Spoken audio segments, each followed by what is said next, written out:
সমস্ত আমলকিগুলো আমি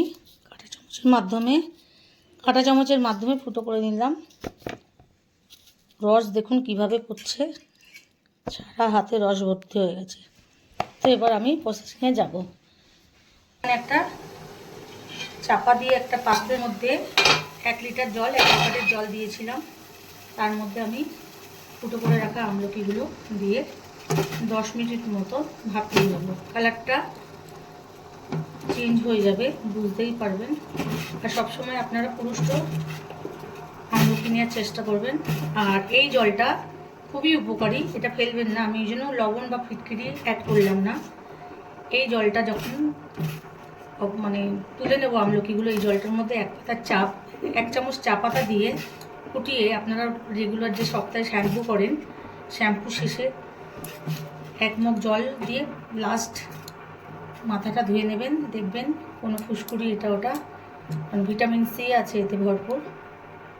আর আমার ঠান্ডা লেগেছে, ওই জন্য এই রেসিপিটা বানাচ্ছি। বাচ্চারাও খায়, আমিও খাই, খুবই উপকার। সুগার পেশেন্টরাও খেতে পারবে, ওই জন্য আমি আখের গুড় বা আমি খেজুরের গুড় দিয়ে করছি সুগার পেশেন্টের জন্য। চিনিটা অ্যাভয়েড করছি আমি।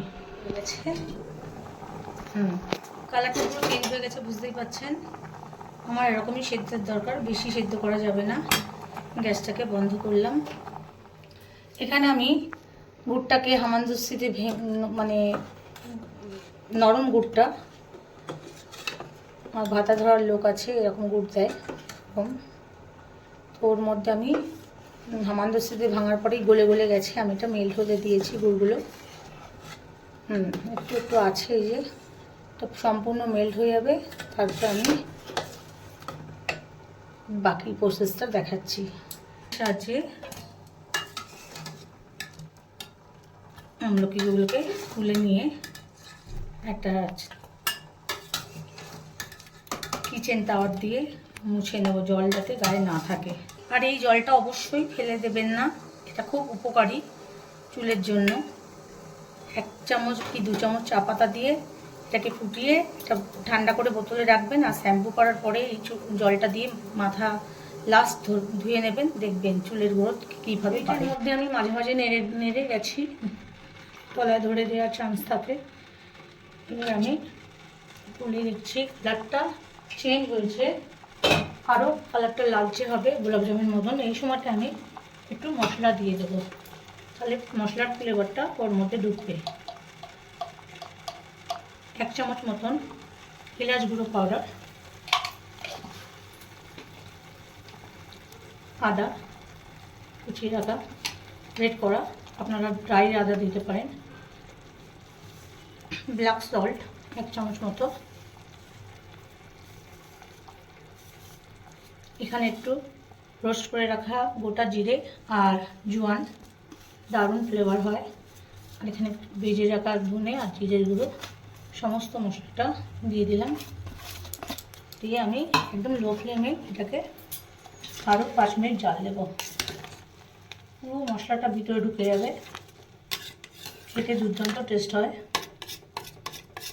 বাচ্চাদের ঘরে ঘরে ঠান্ডা গরম লেগে সর্দি কাশি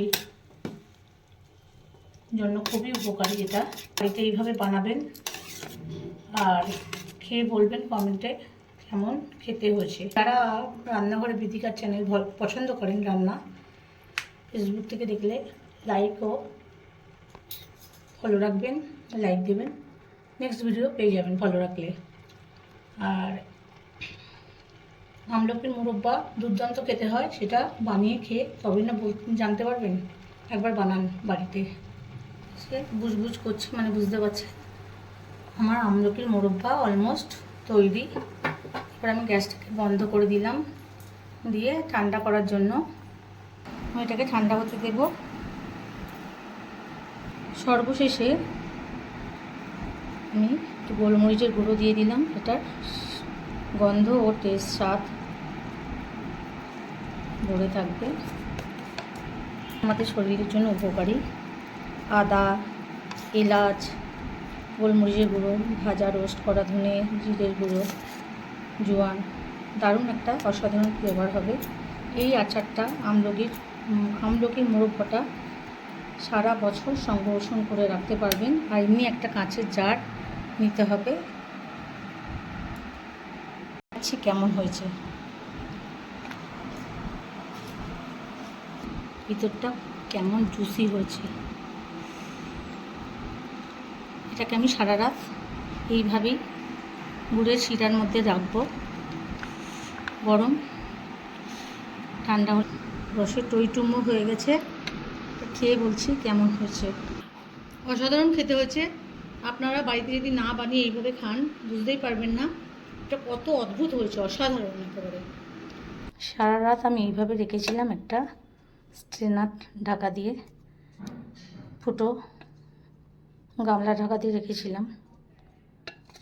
তো দেখুন পুরো গোলাপ জামুনের মতন জুসি, দারুণ খেতে হয়েছে।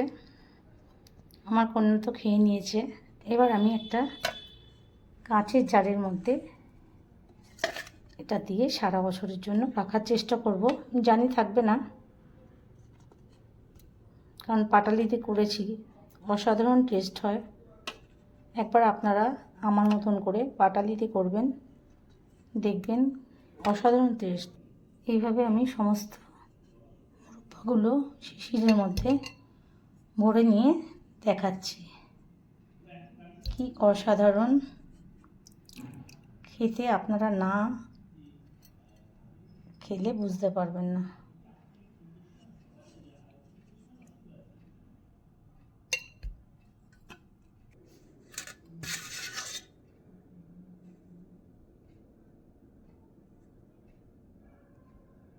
রসের টইটুম্বর হয়ে আছে।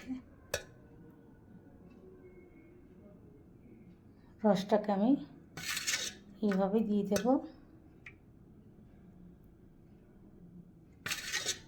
সবসময় আপনারা কাঁচের জারে রাখার চেষ্টা করবেন।